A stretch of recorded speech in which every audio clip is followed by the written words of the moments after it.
One of the biggest lessons that I've learned overall and just being on this planet is that there's going to be millions of people who think they know the direction better than you, but you need to be going your own direction because you're never going to learn and experience life the same way if you're constantly following other people's footsteps. Now, can you use things as a guide? Yes, of course. Obviously, we have a brain, we have knowledge in certain things and aspects. We know what our moral standpoints are, but sometimes it's okay to step over your morals a little bit. Now, I'm not saying that you need to go off and do some crazy stuff that'll put you in jail, but I am saying give yourself a little bit of grace in this life because, I know from coming from a Christian background, that was like hammered into me, like I should be ashamed of my body, I should be ashamed of who I am, I need to keep my body concealed and this and that to be worthy of a man.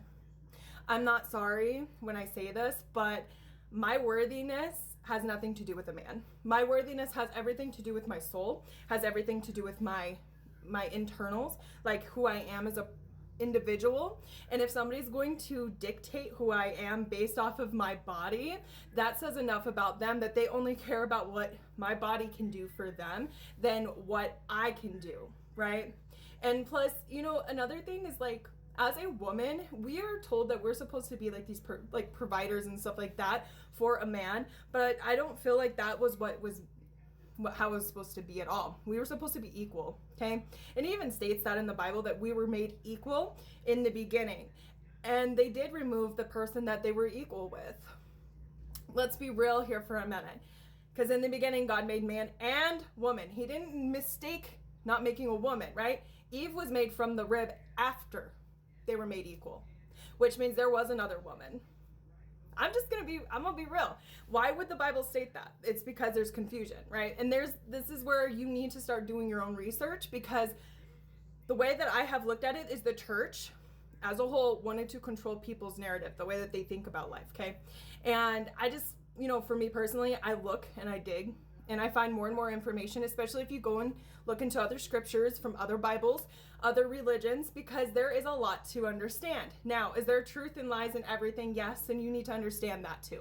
Even the Bible has lies in it. I'm sorry, I said what I said, but people will get attached to the Bible, and I understand why, because that's where safety is, where we found safety. But did you also understand that when God kicked Adam and Eve out of the garden, it was not just because of one reason, it was a multitude of reasons. Yes, they ate the forbidden fruit, but they also they went and covered themselves. And what were they doing before? They were buck naked, which means they felt no shame. So when you come and shame me, you were still kicked out of the garden because you're shaming my body. I'm just going to let you know. But you don't think like that. You're not looking at the Bible as like a lesson, right? You need to understand he kicked them out because they felt ashamed of what he had given them. It was a blessing. Now, adultery, right? And Jesus talks about this. If a man has to blame a woman for the way he lusts with his eyes, gouge them out, right? That is another statement in the Bible. Because a woman should not be a temptation for your uncleanliness, and blaming her for your uncleanliness here is your fault. It is not a woman's fault. Okay, again, this is just my feelings and my opinion, so you don't have to take it. You don't have to come and try to fight me, because you can believe however you want to, right? That is your choice. That is your freedom. That is your ability. That is your free will. And this is my free will. And people need to understand that too. You need to respect people's free will. You can, look, if you go around telling people they're going to go to hell, you are doing the devil's work. And here's why I feel that way. Because Jesus was all about spreading love and light. And if you're all about spreading hate, then you're already working for the devil, okay? The devil likes to bring people down, for one. And I'm not a very religious person, but if I had to speak in terms of religion, like, are you even reading your book to understand? Or are you reading it to clothe yourself and to mask yourself as this better than thou, perfect religious person? Because I'm sorry, religion has ruined a lot of things. Let's be real, okay? You need to learn to love others. You need to separate your religion from your body, because religion is only a piece. It's a fabric, right?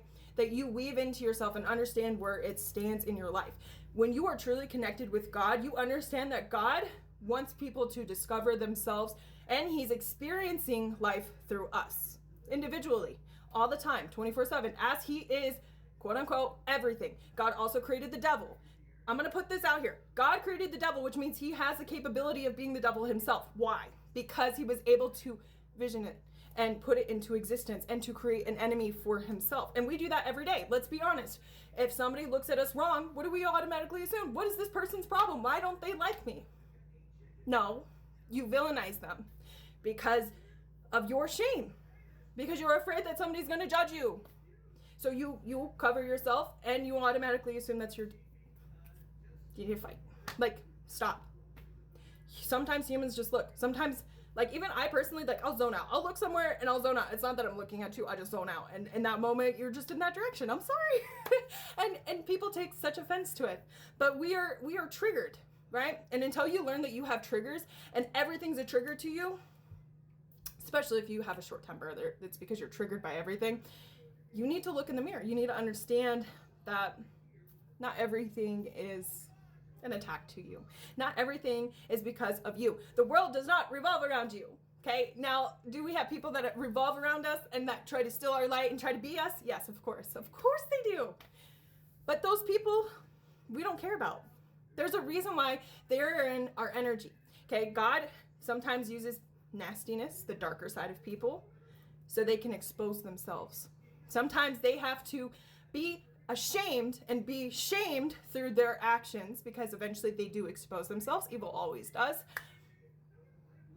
So then they can learn a different lesson. Now, are they always going to be forever horrible? No, because listen, God works through people. So I'm actually grateful when people try to copycat me because it's just like, wait until God gets his hands on you and angels, because once they realize what wicked you have in here, they're going to work with you. And I know that you're going to change. Now, do I sometimes get mad? Yes, we all do. I'm human. I'm a human being. I get frustrated. I get angry, but I also come back to my compassion after my anger. Because let me tell you something else. God also gets mad. God also has fury. And we are in the likeness of him, which means God is also in each of us. He never was separate. The idea of God was never separate. Jesus is the homecoming. Jesus is the way, the truth, the light. When we live like Jesus, we are humbled enough to understand that not everybody is going to have the mind that we do and have the understanding that we do, which is beautiful, but we can teach. And if you're willing to step out of your comfort zone and speak, you can actually help some people. Some people will relate to you, others will not. There will be people that will hate you and claw and scratch at you because they're like, I don't like what you're speaking. I don't like it, stop. Because they don't want to hear it. That's their opinion. But there's a reason why they're in your comments, hating on you, because there was some truth that targeted something in their soul. And it hit a home run, but they're not ready to face or admit that. And that's okay.